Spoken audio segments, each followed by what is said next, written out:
News కి స్వాగతం. ఏగ్రిజం కార్యక్రమంలో ఈ రోజు మనం ఆంధ్రజ్యోతి దినపత్రిక చూద్దాం. ఆంధ్రజ్యోతి దినపత్రికలో వచ్చినటువంటి వార్తలు ఏంటో ఒకసారి పరిశీలిద్దాం. అమిత్ షాతో కేటీఆర్ భేటీ. చాలా కాలం తర్వాత కలవనున్న బీజేపీ బీఆర్ఎస్ కీలక నేతలు. నేడు రేపు ఢిల్లీ పర్యటనలో కేటీఆర్. మెట్రో రైలు విస్తరణ, కంటోన్మెంట్ భూములపై వినతి, ఈ అంశాలపై కేంద్ర మంత్రులతోనూ సమావేశం. రాజకీయ వ్యవహారాలపై కూడా ఇద్దరు చర్చించే అవకాశం. రూపాయలు కోటి నుంచి 2.5 కోట్లు. ప్రైవేట్ లో ఒక్కో మెడికల్ పీజీ సీటు రేట్ ఇది. సీట్ల బ్లాకింగ్ కుంభకోణంలో ఆధారాలు సేకరించిన ఎన్ఫోర్స్మెంట్ డైరెక్టరేట్. మల్లారెడ్డి కాలేజీలో 1.4 కోట్లు స్వాధీనం. బ్యాంక్ ఖాతాలో ఉన్న 2.88 కోట్లు ఫ్రీజ్. ఇది అడ్మిషన్ల వేళ డిపాజిట్ చేసిన మొత్తమే. దర్యాప్తు కొనసాగుతుందని వెల్లడించిన ఈడీ. వేరే రాష్ట్ర విద్యార్థుల పత్రాలతో ఇక్కడ బ్లాక్. గడువు శాఖ మేనేజ్మెంట్ కింద విక్రయం. ఇది ప్రధానంగా అంటే మెడికల్ కాలేజీలో జరుగుతున్నటువంటి సీట్ల కుంభకోణానికి సంబంధించినటువంటి వార్త. దాని తర్వాత మరింత తేజస్సు అనేటువంటి వార్త కూడా వచ్చింది. తేజస్ యుద్ధ విమానాలకు ఈజీ టెక్నాలజీ.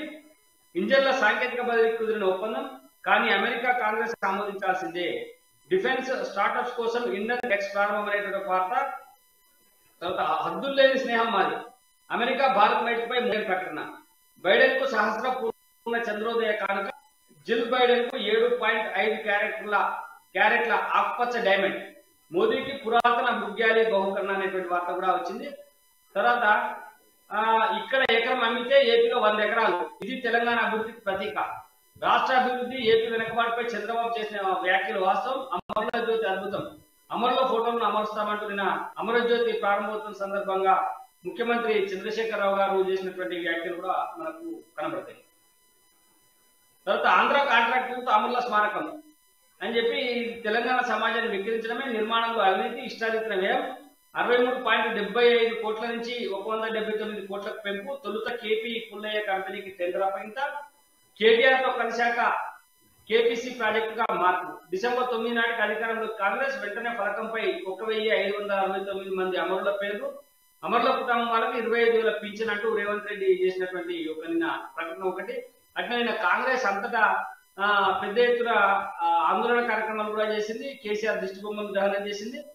దశాబ్ది దగాగా హోరెత్తిన నిరసన అంటూ రాష్ట్ర వ్యాప్తంగా 10 తలల కేసీఆర్ దిష్టి బొమ్మల దహనం. కాంగ్రెస్ నేతల ర్యాలీలు అడ్డుకున్న పోలీసులు. పలు చోట్ల ఉద్రిక్తత. ముందుగా పలువురు నేతలు అరెస్ట్ అయినటువంటి వార్తలు. నిన్ననే బీజేపీ కూడా ఇంటింటికి బీజేపీ కార్యక్రమాన్ని ప్రారంభించింది. ప్రజలను మోసగించడంలో కేసీఆర్ తోపు అంటూ నిన్న కరీంనగర్ లో బండి సంజయ్ చేసినటువంటి వ్యాఖ్యలు కూడా మంచి ప్రాధాన్యత ఇస్తూ వార్త వచ్చింది. కారుకు ప్రత్యామ్నాయం కమలవేంటూ కిషన్ రెడ్డి మాట్లాడారు. ప్రజలు బీఆర్ఎస్ ను బొందబెడతారంటూ ఈటల. రాష్ట్రమంతటా ఇంటింటికి బీజేపీ నిర్వహణ అనేటువంటి వార్త మనకు స్పష్టంగా కనబడుతుంది. ఇక ఇంకొక ఇంపార్టెంట్ వార్త, జాతీయ స్థాయిల వార్త ఏంటంటే బీజేపీపై ఉమ్మడి పోరుకు విపక్షాల సై అంటూ నేడే ఐక్యతా భేటీ అంటూ వార్త వచ్చింది. నిశీ సారథ్యంలో పాట్నాల సమావేశం. మిషన్ 2024 రోడ్ మ్యాప్ రూపకల్పన. మాయా కేసీఆర్ తప్ప మిగిలిన పక్షాలకు ఆహ్వానం. ఖర్గే, రాహుల్, మమతా, స్టాలిన్, సోరెన్, కేజ్రీవాల్ రాక. ఢిల్లీ ఆర్డినెన్స్ రద్దు కాంగ్రెస్ మద్దతు వల్ల ఆపట్టు. లేదంటే భేటీని బహిష్కరిస్తామని హెచ్చరిక. ఇలాంటి ఇంపార్టెంట్ వార్తలు. అట్నే నిన్న యాదగిరిగుట్టలో వర్షం పడి నీళ్లు రావడం వల్ల పార్కింగ్ లో ఉన్నటువంటి వాహనాలన్నీ కూడా మునిగిపోయిన వార్త కూడా వచ్చింది. ఇప్పుడు మనం ఒకసారి సాక్షి దినపత్రిక చూద్దాం. సాక్షి దినపత్రికలో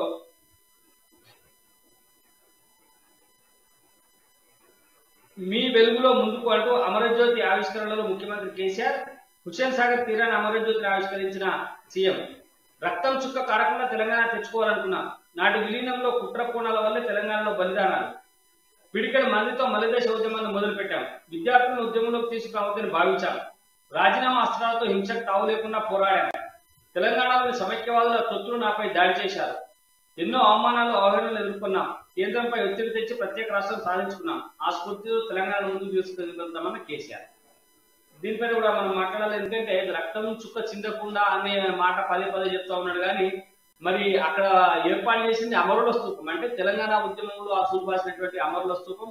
మరి వాళ్ళందరి బలిదానాల వల్లే తెలంగాణ వచ్చింది అనేది స్పష్టంగా అందరికీ తెలుసు, ముఖ్యమంత్రి గారికి తెలుసు. కానీ పదే పదే రాజకీయం చేస్తూ నా వల్లనే తెలంగాణ వచ్చిందనేటువంటి విషయాన్ని చెప్పడం చేస్తున్నటువంటి ప్రయత్నం నిన్న కూడా కనబడింది. ఇక్కడ నివాళి అర్పించాకే రక్తపు చుక్క లేకుండా తెలంగాణ సాధించుకోవాలనుకున్న అమరజ్యోతి నిర్మించా. ఇకపై ఇతర రాష్ట్రాలు విదేశాల నుంచి వచ్చే ప్రజలు అమరజ్యోతి వద్ద నివాళులు అర్పించాక ఇతర కార్యక్రమాలు జరిగేలా ఆచారాన్ని పెట్టుకుంటామని ఒక అంశం కూడా నిన్న చెప్పిండు. ఇక్కడ తర్వాత ఇంకొక వార్త, సమగ్ర వ్యూహాత్మక భాగస్వామ్యంలో నూతన అధ్యాయం అంటూ నిన్న ప్రపంచ ప్రజాస్వామ్య భారత్ అమెరికా దేశాల బిఎన్ఏలో ఉంది. జో బైడెన్ తో కలిసి మీడియా సమావేశంలో మాట్లాడిన ప్రధాని మోదీ అనేటువంటి వార్త కూడా మనకు ప్రధానంగా ఉంది. బైడెన్ కు మోదీ శాస్త్ర చంద్రోదయ కనుక జిల్ బైడెన్ కు గ్రీన్ డైమండ్ అరుదైన కానుకలు ఇచ్చిన మోదీ. దేశీయ ఆయుధ పరిశ్రమలో నవశకం F414 జెట్ ఇంజన్ల తయారీకి జనరల్ ఎలక్ట్రిక్ ఒప్పందం అనేటువంటి వార్త కూడా కనబడుతుంది.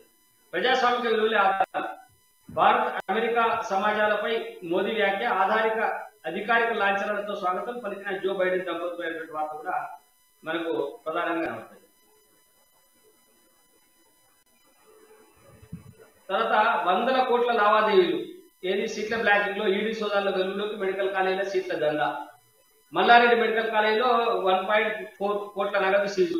ఆ కాలేజీ బ్యాంక్ ఖాతాలో 2.89 కోట్లు, మొత్తం 16 కోట్ల సోదాల్లో కీలక ఆదాయాలు సేకరించిన ఈడీ అనేటువంటి వార్త కూడా మనకు ప్రధానంగా కనబడుతుంది. జూలైలో చనాకా కొరాటా ప్రారంభం, అంటే ఇది నదిపై పెన్గంగా నదిపై నిర్మించినటువంటి మహారాష్ట్ర ఉమ్మడి ప్రాజెక్టు ప్రారంభిస్తామనేటువంటి ఒక వార్త. తర్వాత ఈటెల రాజగోపాల్ రెడ్డికి ఢిల్లీ పిలుపు అనేటువంటి వార్త కూడా ఒకటి మనకు కనబడుతుంది. కాంగ్రెస్ లో పొంగులేటి చేరిక ఖరారు, ఖమ్మంలో జరిగే సభలో బట్టి పాదయాత్ర, ఖమ్మంలో జరిగే బట్టి పాదయాత్ర ముగింపు సభలో చేరిన ఖమ్మం మాజీ అనేటువంటి వార్త కూడా మనకు కనబడుతుంది. ఇది సాక్షి దినపత్రికలో వచ్చినటువంటి వార్తలు. మనం ఇంకా ఒకసారి వెలుగు దినపత్రిక చూద్దాం. వెలుగు దినపత్రిక చూసినట్టయితే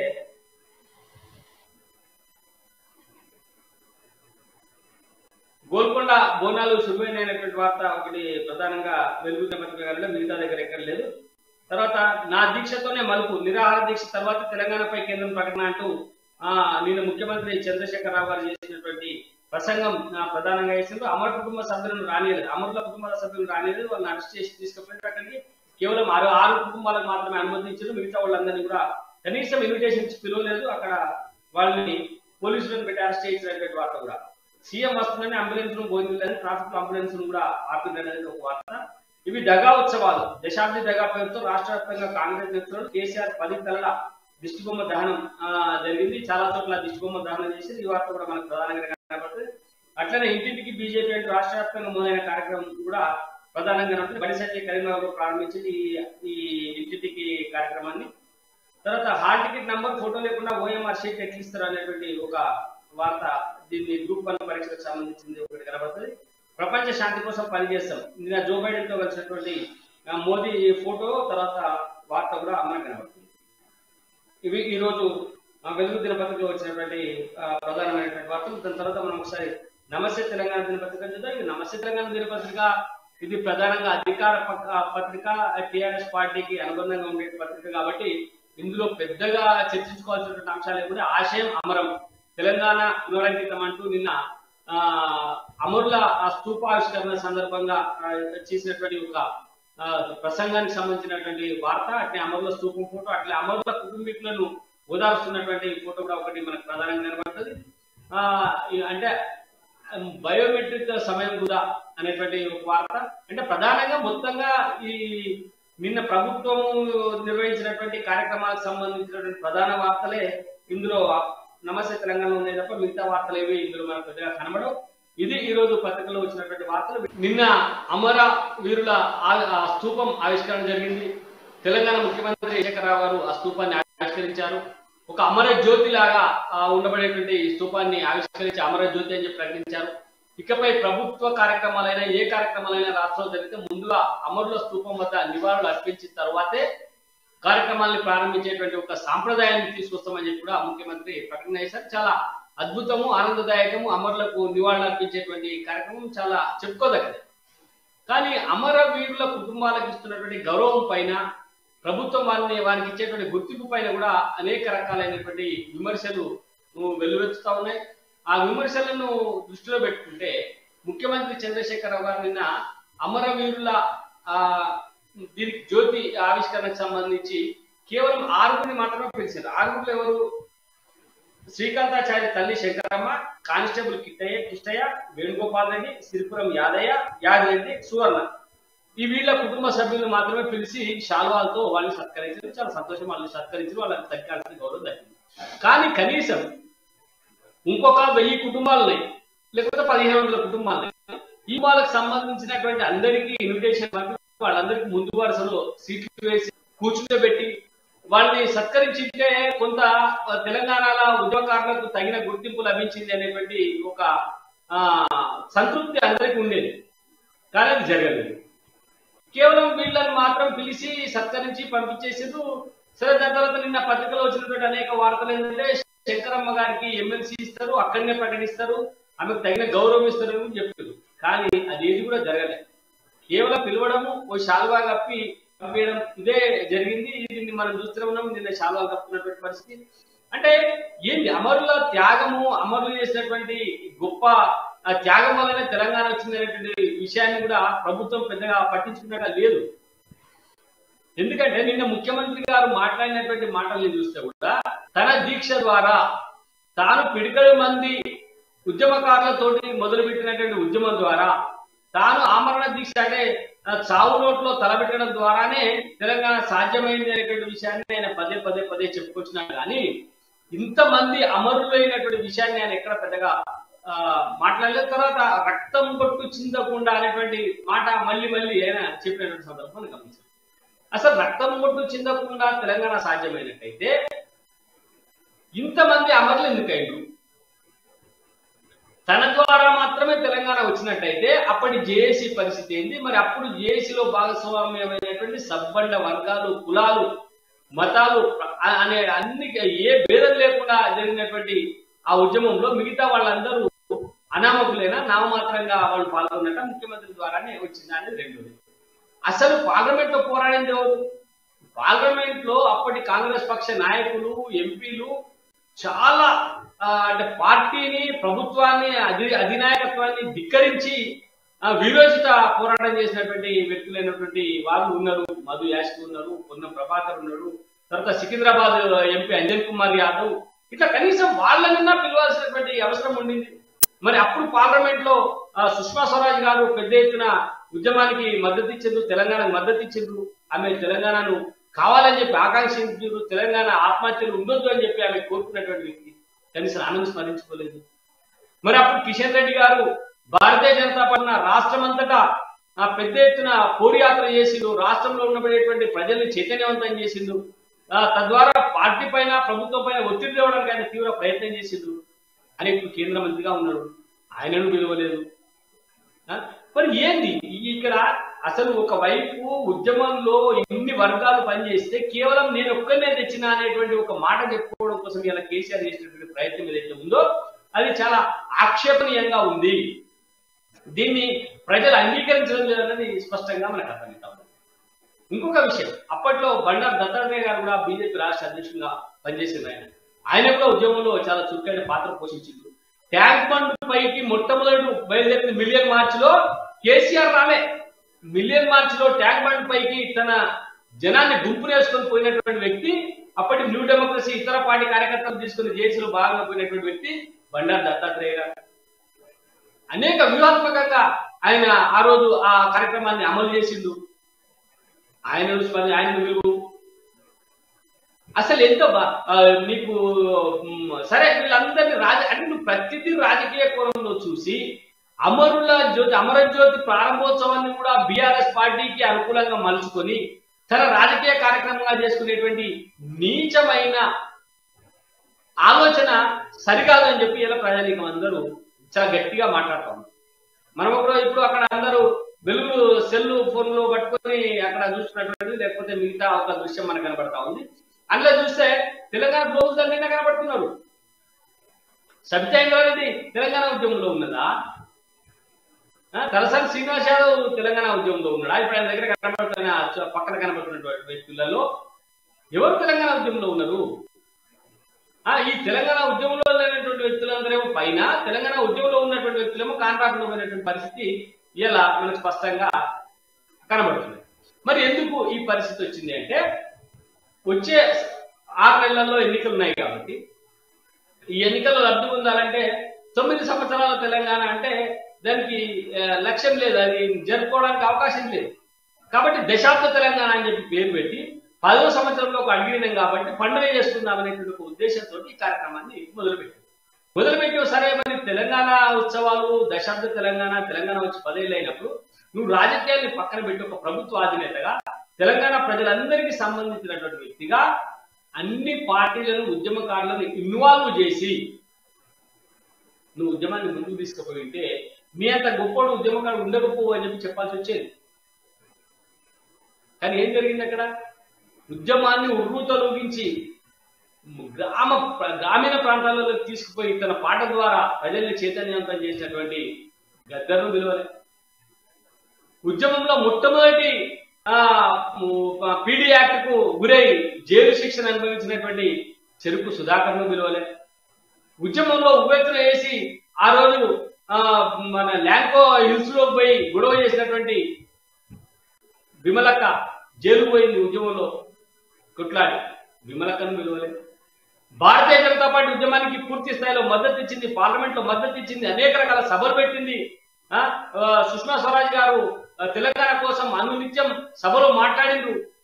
ఆమె వెనక కోడి పిల్లల్ని కోడి కమ్మినట్టుగా కమ్ముకున్న మిమ్మల్ని మీరిద్దరు పోయి సుష్మా స్వరాజ్ వెనుక నిలబడితే ఎవరు? అప్పటి ఎంపీలైనటువంటి విజయశాంతి గారు, కేసీఆర్ గారు పోయి సుష్మా స్వరాజ్ వెనక నిలబడితే ఆమె కోడి కదా తన పిల్లల్ని కాపాడుకున్నట్టుగా మిమ్మల్ని కాపాడుకొని తెలంగాణ ప్రజల పక్షాన గొంతెత్తి గర్జించినటువంటి వ్యక్తి సుష్మా స్వరాజ్ గారు. ఆమెను మర్చిపోయాను. అసలు ఏంది ఇదంతా ఎక్కడ జరిగింది? ఇంత పెద్ద ఉద్యమంలో ఇంతమంది పాల్గొన్నటువంటి ఉద్యమంలో 1500 మంది అమరులైపోతే 1500 కుటుంబాలు రోడ్డున పడితే ఈ ప్రభుత్వం దిగొచ్చి అప్పుడు తెలంగాణ ప్రకటించింది కదా. మరి వీళ్ళందరినీ ఎందుకని చెప్పి ఈ ఉద్యమాల్లో భాగస్వామ్యం చేయలేదు అనేది ఇలా పెద్ద ఎత్తున ప్రజలలో చర్చనీయాంశమైంది, చర్చ జరుగుతా ఉంది. కేవలం ప్రభుత్వ డబ్బును ప్రభుత్వ సొమ్మును ఖర్చు పెట్టడం ద్వారా తమ రాజకీయ లబ్ధి పొందాలనేటువంటి ఉద్దేశం నీ ఉత్సవాల్లో స్పష్టంగా కనబడ్డట్టుగా అందరికీ అర్థమైంది. 22వ తారీఖు దాకా నువ్వు చేసిన 2 నుంచి 22 అంటే దాదాపు 20 రోజులు. ఈ 20 రోజులు ప్రభుత్వానికి సంబంధించినటువంటి కోటాను కోట్ల రూపాయలు ఇలా ఖర్చు అయిపోయినాయి. మొత్తంగా కూడా నీ టార్గెట్ ఏంది? నువ్వు చేసినటువంటి టార్గెట్ ఏంటంటే బీఆర్ఎస్ పార్టీని జనంలో తీసుకుపోవడం, మళ్ళొక్కసారి ప్రభుత్వ డబ్బును విచ్చలవిడిగా మంచినీళ్ళ ప్రాయంగా ఖర్చు పెట్టి తద్వారా లబ్ధి పొందేటువంటి ప్రయత్నం చేయడం అనేది ఒక దుష్ట పన్నాగం అనేది ఇందులో స్పష్టంగా కనబడుతుంది అనేది అందరి ప్రజానికి అర్థమైపోయింది. సరే నీకు ఎన్నికలలో ఎంతవరకు లబ్ధి చేకూరుస్తుంది ఏంటి అనేది పక్కన పెడితే వీళ్ళు మొత్తంగా అదే స్పష్టంగా కనబడ్డది అనేది మనం స్పష్టంగా అర్థం చేసుకోవచ్చు. ఇంకేముంది మిగిలి? నిన్నటిదాకా అనేక ఉత్సవాలు చేసినావు.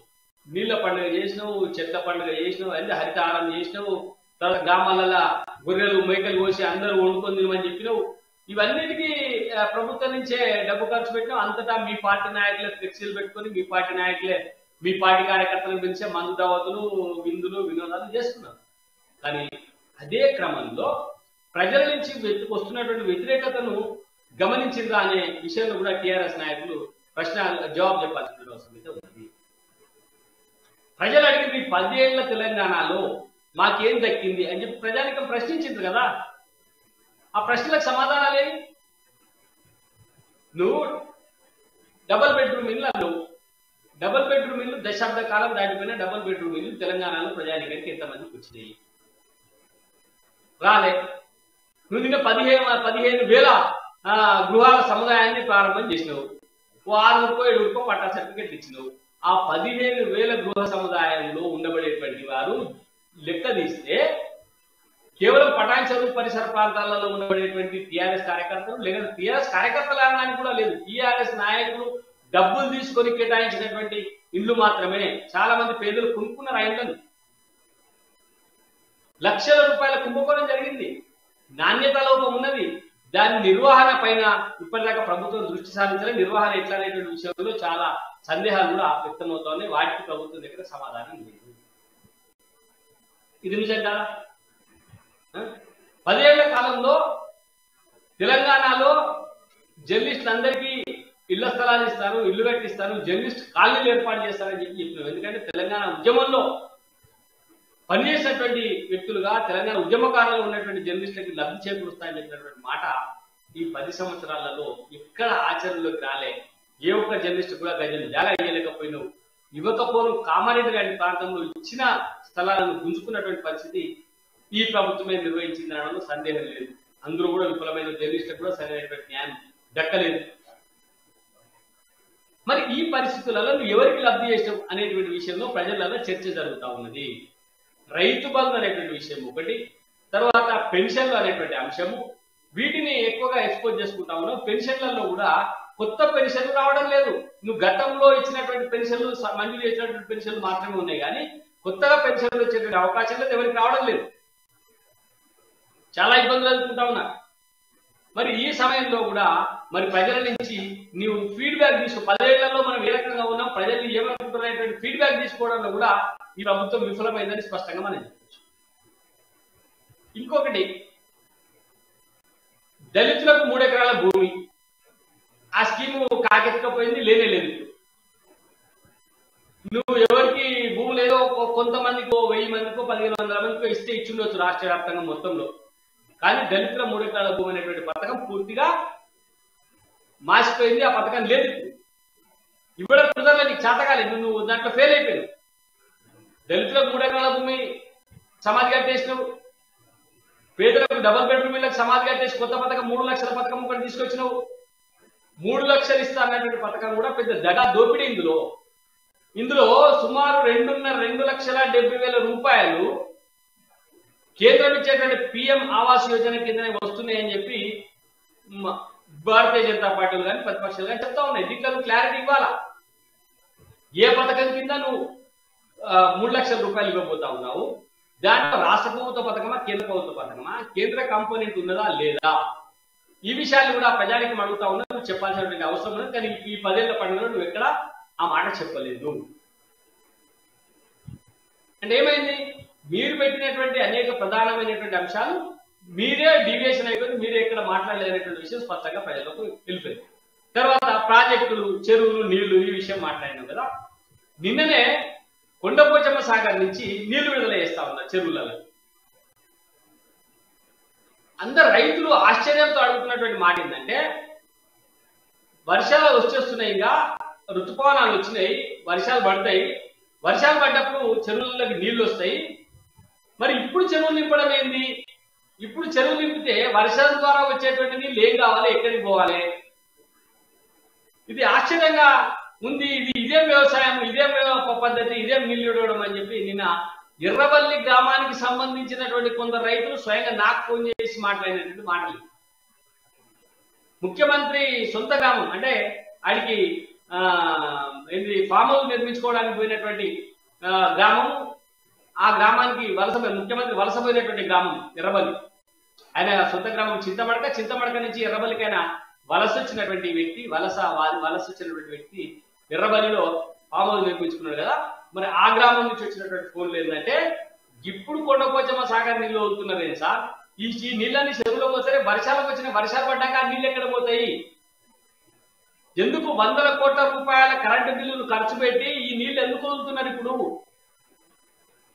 ఇప్పుడు అవసరం లేదు కదా అని మాట్లాడుతున్నటువంటి మాట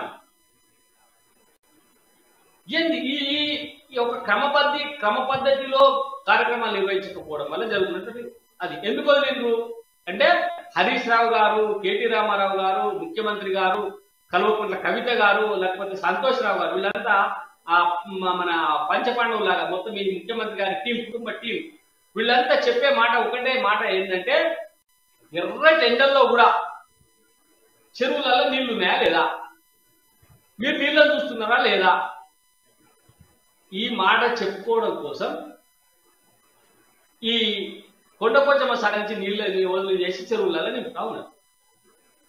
అరే నువ్వు ఆ మాట చెప్పుకోవడం నీ ప్రచారం కోసము 1000 కోట్ల రూపాయల ప్రజాధనాన్ని వృధా చేయాలనా? ఎత్తిపోసి చెరువులు నింపి చెరువులకు రావాల్సినటువంటి నీళ్లు మళ్ళా వాగుల ద్వారా మళ్ళీ సముద్రం పాలైతే ఎవరికి లాభము? నీ మూర్ఖత్వం వల్ల, నీ కేవలం ప్రచార యావ వల్ల నీ ప్రచార ఆర్భాటం వల్ల కోట్ల రూపాయల ప్రజాధనం వృధా అవుతుందా లేదా అని చెప్పి ప్రజానికం రైతులు ప్రశ్నిస్తున్న ఈ ప్రశ్నకు మీ దగ్గర సమాధానమే లేదు. ఇక తర్వాత నిధులు నీ ఇష్టానుసారం ఖర్చు పెడుతున్నావు. నీళ్ల విషయం ఇప్పుడు చెప్పిన కొండపోచమ్మ సాగర్ నుంచి నీళ్లు ఏమైపోతున్నాయి, తిరిగి మళ్ళీ అవి ఎక్కడ పోతున్నాయి అనేటువంటి విషయం కూడా చెప్పిన. అయితే ఇక ఉద్యమ నినాదాలైనటువంటి నీళ్లు నిధులు నియామకాలలో నీళ్ల విషయం చెప్పిన, నిధుల విషయం చెప్పిన, పర్ఫెక్ట్ గా ఆ లాభాలు ఉన్నటువంటి తెలంగాణ తీసుకుపోయి అప్పుల పాలు చేసి 5 లక్షల కోట్ల రూపాయల అప్పుల్లోకి తీసుకుపోయినటువంటి ఘనత కూడా ముఖ్యమంత్రి చంద్రశేఖరరావు గారికి దక్కిందనడంలో ఏమాత్రం సందేహం లేదు. ఈ 10 ఏళ్ల కాలంలో తెలంగాణ ప్రజలు ఆలోచిస్తున్నది అదే. మనం విడిపోయినప్పుడు, మనం తెలంగాణ రాష్ట్రంగా ఏర్పడ్డప్పుడు, నిధుల విభజన ఆస్తుల విభజన జరిగినప్పుడు తెలంగాణ లబ్ధిలో ఉంది. తెలంగాణ ఖజానా నిండుకొని ఉన్నది, నిండు కుండలా ఉన్నది. మరి ఇప్పుడు ఎందుకు ఒట్టిపోయింది? ఇప్పుడు ఎందుకు 5 లక్షల కోట్ల రూపాయల అప్పయింది? నువ్వు చేసినటువంటి అనేక రకాల అభివృద్ధి పథకాలు ఏ మేరకు ప్రజలకు మేలు చేస్తున్నాయి, వాటి వల్ల ఎంత నష్టం జరుగుతున్నటువంటి విషయాన్ని కూడా తెలంగాణ ప్రజానికం స్పష్టంగా ఆలోచిస్తా ఉన్నారు. వీటికి కూడా ఈ ప్రశ్నలు కూడా నీ దగ్గర జవాబు లేదు. మూడోది నియామకాలు. 9 సంవత్సరాల కాలంలో ఏ ఒక్క ఉపాధ్యాయ పోస్టు కూడా భర్తీ కాలే. ఇంక నాణ్యమైన విద్య ఎక్కడి నుంచి అందుతుంది? మీరు చెప్పిండ్రు నాణ్యమైన విద్య అందిస్తాము, కేజీ టు పీజీ దాకా ఉచిత విద్య అందిస్తామని చెప్పినటువంటి పరిస్థితులలో నీకు ఉపయోగంలో కాలే ఏ ఒక్క నియామకం కూడా జరగలే. అంటే నియామకాలు కూడా కొట్టిపోయినాయి, నువ్వు నియామకం కూడా చేయలేదు. నువ్వు వేసినటువంటి టీఎస్పీఎస్సీ ఎగ్జామ్ నిర్వహిస్తే ప్రశ్నపత్రాల లీకేజ్ వల్ల మొత్తం నిరుద్యోగ యువత అంతా కూడా అనేక ఇబ్బందులు ఎదుర్కొన్నది. ఉద్యోగాలు రావనేటువంటి బాధతోటి చాలా మంది ఆత్మహత్యలు చేసుకున్నారు. నువ్వు పరీక్షల నిర్వహణలో కూడా పూర్తిగా విఫలమైపోయినావు. పరీక్షల నిర్వహణ కూడా జరగలేదనేది కూడా స్పష్టంగా అర్థమైనటువంటి అంశం. అంటే నేను ఇవన్నీ ఎందుకు మాట్లాడుతున్నా అంటే నీ 10 ఏళ్ల తెలంగాణలో జరిగినటువంటి విషయాలు ఏంటి అనేది చెప్పడం కోసం మాత్రం మాట్లాడుతా ఉన్నా. అభివృద్ధి అనేది ఎక్కడా జరగలేదు జరగలేదు జరగలేదు. నీకు ఏదైతే అవసరమో, నీ రాజకీయంగా నువ్వు పబ్బం గడుపుకోవడానికి ఏదైతే అవసరమో, నీ పక్కన ఎడమ కుడి ఎడమలో ఉండి నీకు ఆర్థికంగా లబ్ధి చేకూర్చేటువంటి వ్యక్తులకు ఖజానా ఏ రకంగా దోచిపెట్టాలో అందుకు అవసరమైనటువంటి అభివృద్ధి మాత్రమే మీరు చేసింది. కానీ ప్రజల పక్షాన నిలబడి ప్రజల కోసం అభివృద్ధి చేయలేదనేటువంటి విషయం స్పష్టంగా అర్థం. ఇది ఈ 10 సంవత్సరాల దగాపడ్డ తెలంగాణ దోపిడీ. వీటిపైన కాంగ్రెస్ పార్టీ అట్లనే బీజేపీ పార్టీలు కూడా ఏ రకమైనటువంటి నిరసనలు వ్యక్తం చేస్తా ఉన్నాయి. ఏం చేసినాయి మరి? బీజేపీ ఏమో ఇంటింటికి బీజేపీ అనేటువంటి కార్యక్రమాన్ని తీసుకుంది, కాంగ్రెస్ పార్టీ ఏమో దశాబ్ద దగ అనేటువంటి కార్యక్రమాన్ని తీసుకుంది. చూసినాం కదా దశాబ్ద దగ ఎట్లా జరిగింది. 10 సంవత్సరాలలో ముఖ్యమంత్రి చంద్రశేఖరరావు గారు ఏ అంశం ఏ ప్రజా సంక్షేమ కార్యక్రమం చేయకుండానే అన్ని చేసినట్టుగా, తనే అంతా చేసినట్టుగా, తనే చావు నోట్లో తలబెట్టి తెలంగాణను సాధించినట్టుగా చేస్తున్నటువంటి ప్రచారం, బ్రాండింగ్ అంటాం. దీని బ్రాండింగ్ ప్రభుత్వ డబ్బుతోటి సొంత బ్రాండింగ్ చేస్తున్నటువంటి పరిస్థితి అయితే మనం గమనించినాం. సరే, ఇది పక్కన పెడితే నిన్న భారతీయ జనతా పార్టీ ఇంటింటికి బీజేపీ కార్యక్రమంతో ఇంటింటికి పోయేటువంటి కార్యక్రమాన్ని కరీంనగర్ లో బండి సంజయ్ గారు నిర్వహించారు. మరి బండి సంజయ్ గారు కార్యక్రమాన్ని నిర్వహించినప్పుడు ఎందుకు ఇంటింటి బీజేపీ కార్యక్రమం అనేది తీసుకున్న సందర్భంగా భారతీయ జనతా పార్టీ 9 సంవత్సరాలు పాలన, నరేంద్ర మోదీ గారి పాలన వచ్చి 9 సంవత్సరాలు దాటింది. ఈ 9 ఏళ్లలో దేశవ్యాప్తంగా బీజేపీ చేసినటువంటి అభివృద్ధిని, తెలంగాణకు బీజేపీ ఏ మేరకు అవసరం అనేటువంటి విషయాన్ని తెలియజెప్పడం కోసం బండి సంజయ్ ఇంటింటికి తిరిగి కరపత్రాల్ని పంపిణీ చేయడం, అట్లనే తెలంగాణలో బీజేపీ అవసరాన్ని వారికి తెలియజేయడం, రాబోయే ఎన్నికలలో బీజేపీని గెలిపించాలనేటువంటి ఒక విన్నపంతో ఓటర్ల దగ్గరికి, ప్రజల దగ్గరికి ఆయన వెళ్ళడం జరిగింది. ఆయనే కాదు, మొత్తం 119 నియోజకవర్గాలు అన్ని స్థాయిలో కార్యకర్తలు ప్రతి ఇంటికి వెళ్ళాలి, 35 లక్షల కుటుంబాలను కలవాలని చెప్పి వాళ్ళు ఏదైతే టార్గెట్ పెట్టుకున్నారో ఆ టార్గెట్ దాదాపుగా పూర్తయినట్టుగా చెప్తా ఉన్నారు. 35 లక్షల కుటుంబాలను వాళ్ళు కలిసినట్టుగా చెప్తున్నారు. పోయిన ప్రతి దగ్గర కూడా వాళ్ళతో ఒక సెల్ఫీ తీయడం, వాళ్ళ ఫోటో తీసుకోవడం, ఆ ఫోటోను కేంద్ర అంటే వాళ్ళ పార్టీ జాతీయ పార్టీకి పంపడం, యాప్ లో అప్లోడ్ చేయడం, ఇవన్నీ కూడా చాలా చురుగ్గా నిన్న కార్యక్రమాలు జరిగింది. ఒక దగ్గరనే కాదు, చాలా గ్రామాలలో, చాలా చోట్లలో చాలా మంది నాయకులు ఇంటింటి ప్రచారం నిర్వహించారు. ఇది 30వ తేదీ దాకా కంటిన్యూ అవుతుంది. నిన్న ప్రారంభమైంది, 30వ తేదీ దాకా కంటిన్యూ అవుతుంది.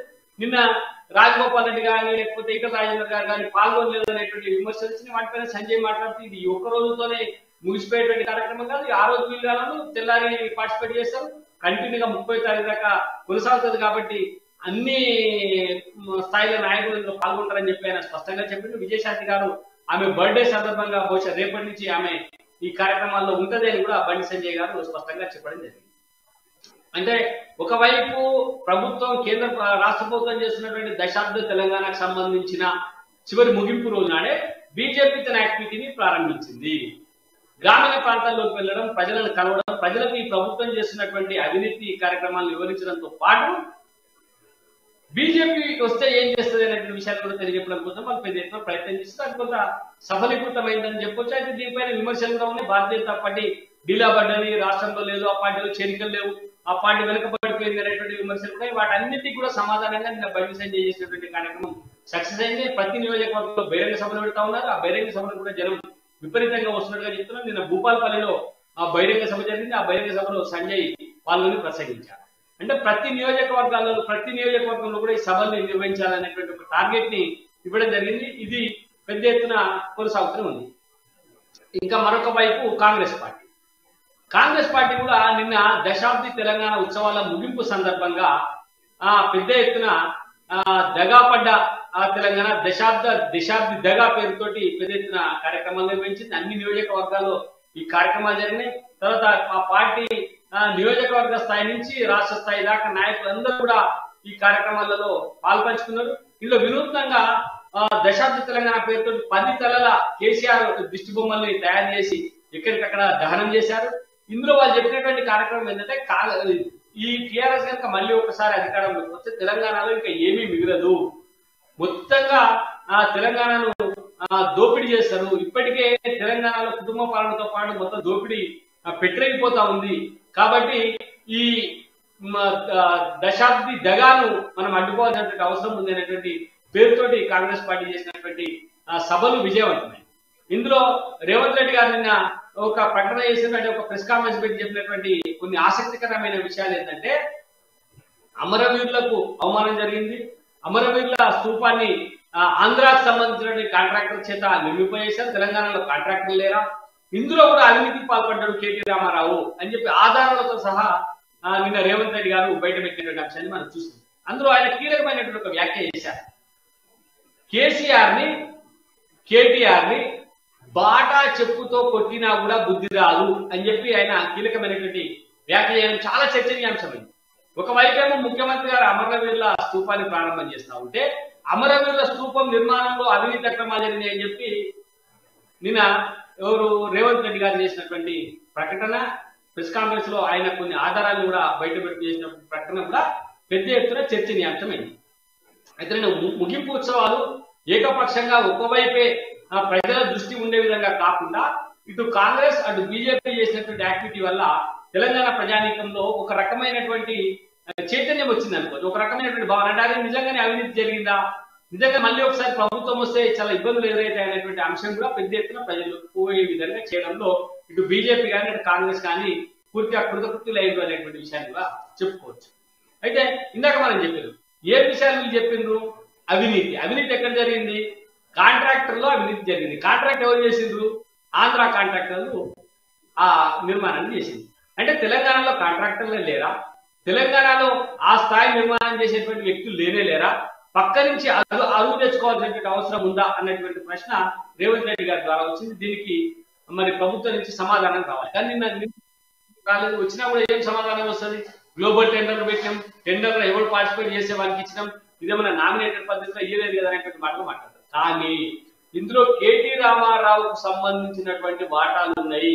కేటీ రామారావు కూడా ఇందులో భాగం ఉన్నది అనేటువంటి విషయాన్ని కూడా నిన్న రేవంత్ రెడ్డి గారు అనేక కాగితాలని చూపిస్తూ అనేక అంశాన్ని ప్రెస్ కాన్ఫరెన్స్ లో వివరించడం జరిగింది. అలాగే ఇలాంటి అన్ని అంశాలు అంటే ప్రభుత్వంలో మనం చెప్పిన నిధులు నియామకాలు ఏమైపోయినాయి, ఇవి ఎవరి పాలైనాయి, ఎట్లా దగాపడ్డాయి తెలంగాణ అనేటువంటి విషయాన్ని స్పష్టంగా ప్రజలకు తీసుకుపోవడంలో ఒకటే రోజు ఆ ప్రతిపక్షాలుగా విజయవంతమైన అని చెప్పొచ్చు. ఈ 20 రోజుల తెలంగాణ ఉత్సవాలు అన్ని ఒకెత్తైతే నిన్నటి రోజు అటు బీజేపీ ఇటు కాంగ్రెస్ చేసినటువంటి హడావిడి లేకపోతే ఆ ప్రచారం అది ఒకెత్తుగా చెప్పొచ్చు. ప్రజలు పూర్తిగా అన్ని విషయాలలో ఆలోచన చేస్తా ఉన్నారు.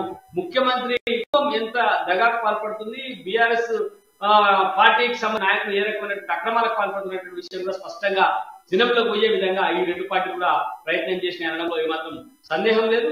ఇది మరి ఈ రోజు ఏది నిజం ఆ కార్యక్రమంలో చర్చా విశ్లేషణ. మళ్ళీ రేపటి ఏది నిజం కార్యక్రమంలో మళ్ళీ కలుద్దాం. అంతవరకు సెలవు. చూస్తూనే ఉండండి అమ్మా న్యూస్. నమస్తే.